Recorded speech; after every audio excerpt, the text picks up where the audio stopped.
শ্রীলঙ্কার বিপক্ষে পরবর্তী দ্বিতীয় ওয়ানডে ম্যাচে বাঁচা মরা লড়াইয়ে পরিণত হয়েছে টাইগারদের জন্য।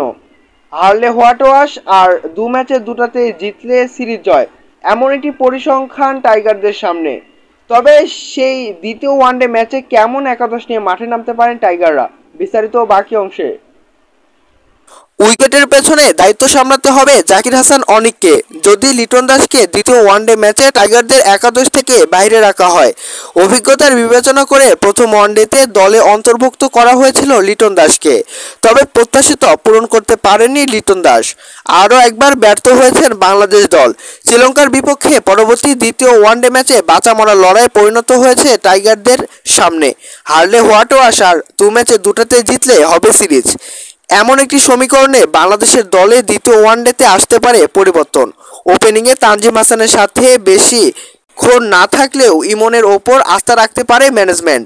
তার বিকল্প সম্প্রতি সময়ে পারফরমেন্স করে জাতীয় দলের অন্তর্ভুক্ত হওয়া নাঈম শেখ ও আছেন।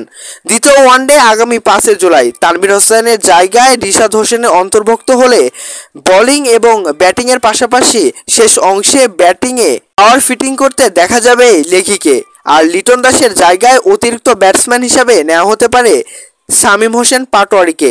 সেই ক্ষেত্রে বাংলাদেশের সম্ভাব্য একাদশ হতে পারে পারভেজ হোসেন ইমন, নাঈম শেখ পরবর্তী, তানজিম হাসান সাকিব, নাজমুল হাসান শান্ত, শামীম হোসেন পাটোয়ারি, তাওহিদ হৃদয়, মেহেদী হাসান মিরাজ, জাকির হাসান অনিক, রিশাদ হোসেন, তানজিম সাকিব, দুঃখিত তাসকিন আহমেদ, মুস্তাফিজুর রহমান, তানজিম হাসান সাকিব।